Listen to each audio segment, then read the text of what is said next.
안녕하세요. 대놓고 기독교 TV의 강미듬입니다. 저번 달에 제 영상을 보고 저한테 메일로 신앙 상담을 요청했던 구독자분이 계셨어요.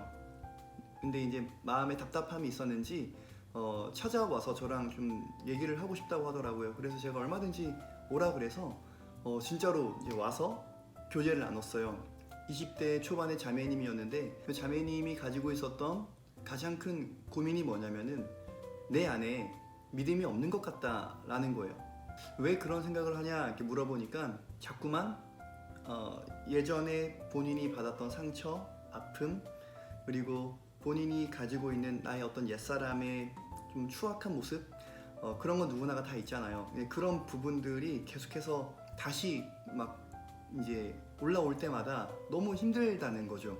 나는 분명히 예수님을 믿고 변화가 됐는데 왜 자꾸만 예전에 그 옛사람의 그 모습이 썩은 곰팡이 마냥 자꾸만 이렇게 스물스물 올라오냐.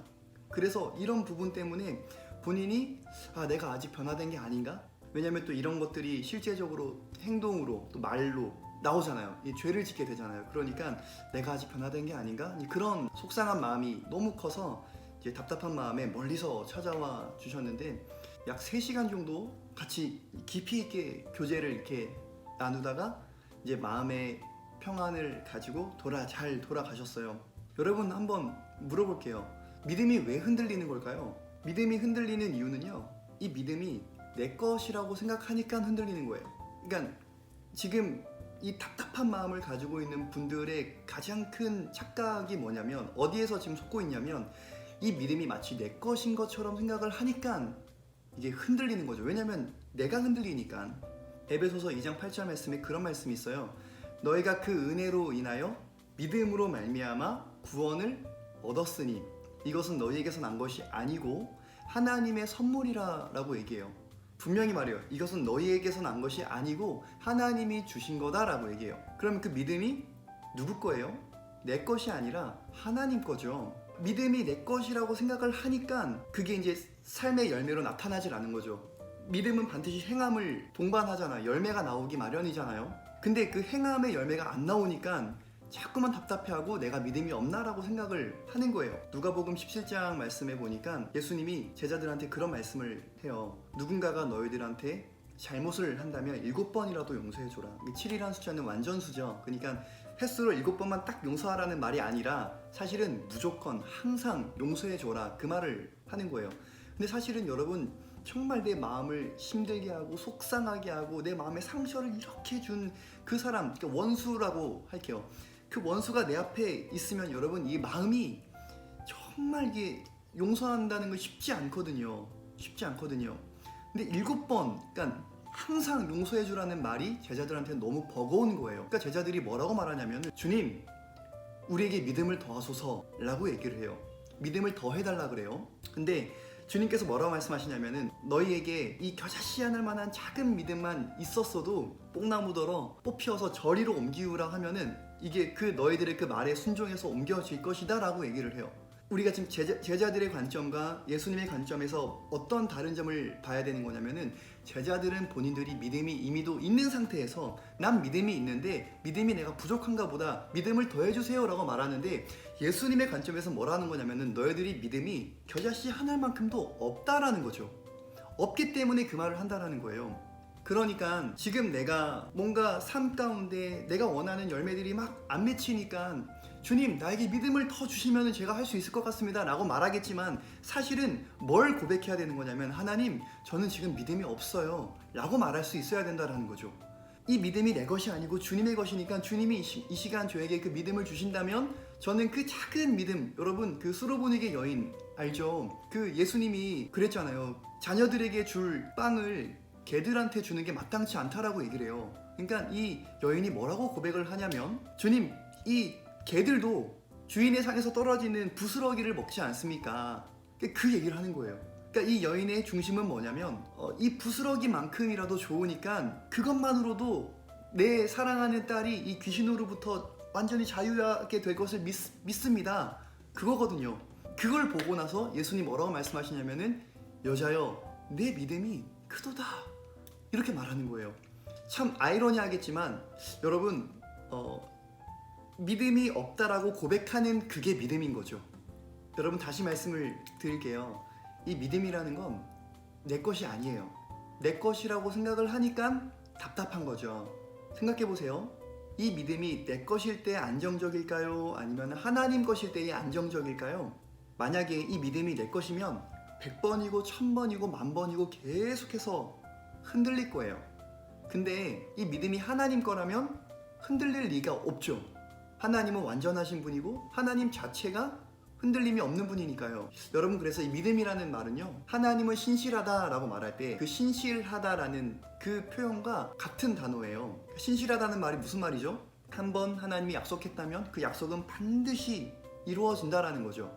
하나님께서 우리에게 항상 기뻐해라, 범사에 감사해라, 죄와 싸워서 너는 이길 수 있는 존재야, 이미 너는 세상과 맞서 싸워서 이기고 승리할 수 있는 그런 아주 위대한 하나님의 자녀야. 그렇게 성경은 계속 말씀하죠. 그 말씀은 하나님이 우리에게 주신 그 믿음으로 말미암아 이루어지는 하나님의 신실하심을 기반으로 하는 거거든요. 근데 가끔씩 우리는 하나님이 하신 이 모든 것들을 때로는 내가 한다라고 생각을 하는 거예요. 그러니까 하나님의 시간과 나의 시간이 맞지 않는 거죠. 하나님은 조금 더 이후에 내가 이 믿음의 순종을 하길 원하는 건데 나는 그게 지금 당장 안 이루어지니까 답답한 거예요. 근데 뭘 믿는 거냐면 반드시 이후에 이 일이 나에게 이루어질 것을 믿는 거예요. 보세요. 하나님은 시간 위에 계시는 분이거든요. 그러니까 하나님은 모든 상황을, 우리 인간의 모든 역사를 항상 실시간으로 보시는 분이에요. 그러니까 하나님은 처음에 아브라함을 부르실 때에 너는 복의 근원이 될 거야 라고 말할 때는 이미도 하나님은 그와 같은 시간에 이삭을 바치고 있는 아브라함의 모습을 보고 계시는 거예요. 그래서 하나님은 아브라함이 지금 당장 그 과정에서 아무리 넘어지고 자빠지고 막 무너지고 해도 결국에는 아브라함이 이삭을 바치는 그 믿음의 순종을 통해서 어마어마한 복을 받게 될 거라는 확신이 하나님은 있죠. 우리는 아직 그 과정 안에 있기 때문에 하나님이 이후에 나를 통해서 어떻게 더 크게 쓰시고 역사하실지는 아직은 우리가 알 수 없지만 분명한 게 뭐냐면 내 안에 뭔가 내가 저렇게 살고 싶다, 나도 저렇게 2000년 전 제자들처럼 그렇게 정말 순종하며 목숨 걸고 복음 증거하며 살고 싶다라는 그 마음이 내 안에 있다면 여러분 그것이 장차 이루어질 것에 대한 청사진을 하나님이 지금 나에게 주신 거죠. 그러니까 믿음은 뭐예요? 바라는 것들에 대한 실상이죠. 하나님이 이루어 가실, 하나님 나를 처음에 부르실 때에 믿음아 내가 너에게 반드시 이러한 복을 줘서 너 나중에 이렇게 만들 거야 라고 말씀하셨고 그 비전을 나에게 주셨다면은 그 비전은 반드시 누가 이루어가냐면 하나님의 때에 하나님께서 만들어 가시고 하나님께서 이루어 가시는 거죠. 우리는 그냥 따라갈 뿐이에요. 여러분 재밌는 게 뭔지 아세요? 맡은 자에게 구할 것은 뭐라고요? 충성이죠. 충성. 여러분 충성이라는 단어도 이 믿음이라는 단어와 피스티스, 이 단어와 똑같은 단어예요. 그러니까 맡을 자에게 구할 것은 내가 열심히 충성하는 게 아니라 사실은 믿음인 거죠. 믿음을 구하는 거죠. 왜냐하면 그 믿음으로 내가 할 수 있는 것이니까요. 여러분 정말 남들만큼 이 남은 여생을 정말 교회를 위해서 헌신하고 충성하고 봉사하고 그렇게 살고 싶은데 그게 잘 안 돼서 고민이신 분들 굉장히 많을 거라고 생각을 하거든요. 근데 여러분 괜찮아요. 억지로 막 하려고 하지 마세요. 바울이 고린도 교회에 말하더라고요. 나는 심었고 아볼로는 물을 주었고 하나님은 자라나게 하신다고요. 여러분 자라나게 하시는 분은 하나님이죠. 우리는 가지고 예수님이 나무잖아요. 가지는 나무에 붙어만 있으면은 열매는 이 나무로부터 나오는 거거든요. 주님과 떨어져서는 아무것도 할 수 없거든요. 여러분 그냥 주님께 붙어만 있으면 돼요. 그리고 지금 나에게 주어지는 감당할 만한 시험들을 하나하나 여러분 해 나가는 겁니다. 너무 큰 거를 기대하고 큰 거를 바라보고 막 그거 못한다고 너무 속상해하지 마시고요. 여러분이 지금 할 수 있는 거 그것만이라도 좋으니까 최선을 다해서 한 걸음 한 걸음 나아가는 거예요. 여러분 그러니까 너무 고민하거나 힘들어하지 마시고요. 물론 그 답답함 가운데 하나님 앞에 엎드리는 그 과정 또한 너무나도 필요합니다. 그러니까 계속해서 주님과 동행하는 그 기쁨을 복음 안에서 누리면서 하루하루 치열하게 살아가는 저와 여러분 되기를 소망합니다. 반드시 여러분들이 원하고 바라는 그것들이 이루어질 겁니다. 여러분 꼭 기억하세요. 부활하신 예수님은 지금 이 순간에도 여러분과 함께 하십니다. 감사합니다. 안녕하세요. 대놓고 기독교 TV의 강미dem입니다. 다름이 아니라 오늘 멀리서 저의 영상을 봐주시고 원래는 이 메일로만 상담을 좀 이렇게 해드렸었는데 또 이제 찾아와서 직접 이렇게 교제를 하고 싶다 그래서 오늘 와서 한 몇 시간 정도 했죠? 한 3시간 한 3시간 정도를 같이 계속해서 이제 고민을 했던 부분에 대해서 계속 얘기를 나눴거든요.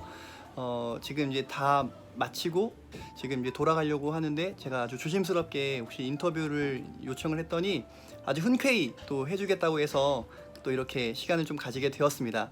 오늘 어떠셨는지 거기에 대해서 한번 말씀을 좀 나눠 주실 수 있을까요? 네. 오늘 목사님이랑 그 믿음에 관련해서 얘기를 해봤는데 제가 고민하고 있었던 게 이거 도대체 안 믿어지는데 이거 어떻게 할까 이렇게 고민하고 있었는데 이 믿음조차도 내 감정, 내 느낌, 내 것이 아니라 하나님의 것임을 알고 좀 마음이 편해진 것 같습니다. 무엇보다도 중요한 거는 자매님이 이거를 끝까지 믿어야 돼. 절대로 포기하지 말고 본인이 가지고 있는 그 믿음의 그 틀, 그러니까 부활의 증거라고 하는 그 틀을 끝까지 붙들고 느낌 감정과의 싸움에서 이겨낼 수 있기를 바랍니다. 아멘. 아멘. 네, 언제든지 또 연락 주시고 또 이제 마음에 또 불편함이나 어려움이 있으면은 또 와서 또 같이 교제 나누고 함께 그런 즐거운 시간 나눴으면 좋겠습니다. 네, 감사합니다. 감사합니다.